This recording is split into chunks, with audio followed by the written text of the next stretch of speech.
say, Matt? Do you want me to say like 4? Shut up, Matt. What's up? Why not go rum and coke today? I know that Matt will be having one of those later. Yeah, so Thursdays is rum and coke night. It is. Rum and coke night. Bring it on. Okay, thanks very much. So, let's see what we got here. This is from Madge. Simon and the team, I beg forgiveness for an incident that occurred when my youngest son was just a few weeks old. He's now 13. It was a cold January morning. My third son had been born by caesarean section, and as such, I was not able to drive for at least a month. This had seemed a long time, so when that final day of incarceration was over, I took the opportunity to escape with my baby to the local shops for some long-needed retail therapy. After a couple of joyful hours buying lots of lovely things I didn't need, I decided I would head home. On the way back, I thought I'd spruce the car up and surprise my husband with a trip to the local car wash. He would be very, very impressed at how organised I was.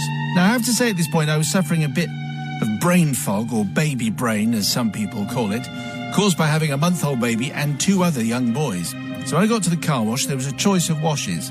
There's a cheap one, wash outside. There's a medium one, wash outside and the inside. And the deluxe special, wash inside and outside, and a varnish, and a wheel trim, and your choice of in-car perfume sprays. Forest Fresh, Aquamarine, or Potpourri Herb Garden Surprise. No, thank you. So, anyway, I bought the highest value car wash token. I was going for the full works. Thank you very much indeed. Headed to the machine. I was probably tired and feeling the need to feed the baby as soon as possible, so maybe I was in a hurry and just looking forward to my herb garden potpourri surprise. I followed the instructions and the green light came on and I began to move forward slowly. Suddenly there came a disturbing crunching sound. From the right front wheel arch. I thought it would be nothing. It would be nothing. Nothing. Fine. It'd be fine. Carried on regardless. Yeah, of course. A little more accelerator, I thought I'd try. Funny, I didn't seem to be moving very much. That crunching noise, though. A few more revs would fix it, surely, and it crunched again. Like it did last summer. My progress was now just measured in millimetres. What was going wrong?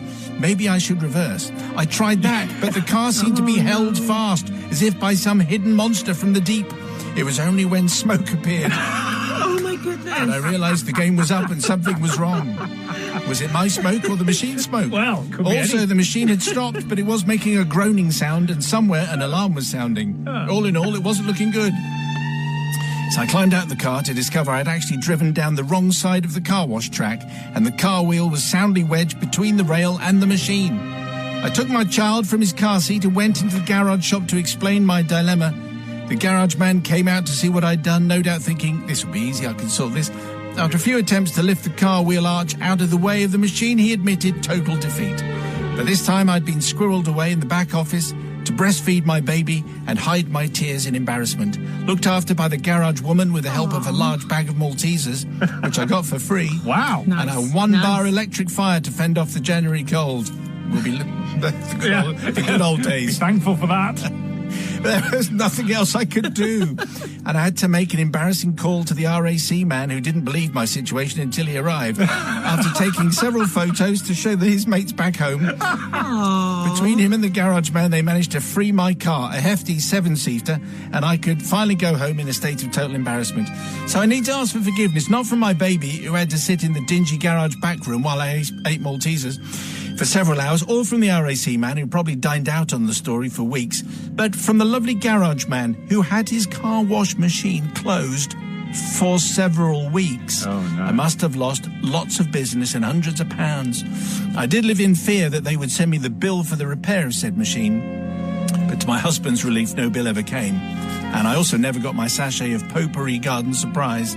When I finally faced up to my demons and went to the garage to get petrol again one day, I've never been in a car wash, however, there was a photo of my car in the car wash on the wall behind the till.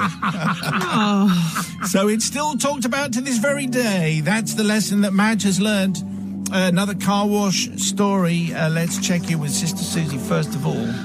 Well, Madge, you know, it's always that thing, isn't it? When you hear a crunch, it's never a good idea. You should just stop there. However, I do feel sorry for you because they shouldn't have laughed at you. You know, these things happen. Correct. They definitely shouldn't have taken photos, and they shouldn't have kept them behind the till. And also, you didn't need to clean the car 6 weeks after giving birth. So I'm going to forgive you because you shouldn't have been there in the first place. Yeah, your husband could have done it if he wouldn't Exactly. needed a clean car. Brother from another. Oh, well, gutter. I love the fact that they took the photo of the car. Isn't that what they do with people when they try past dodgy tenors in the pub? They put pictures of them up in the pub. When the RAC man is not believing what he's seeing and sending photos to his mates, that's a bad sign. I'm going to say there was not very good signage in this garage. That's why she was driving on the wrong side. It should have been more clear with the signage. And also, you managed to get away with not having potpourri in the car. Frankly, you came out better there. Dodged a bullet there, I think, Madge, and I definitely forgive. Okay.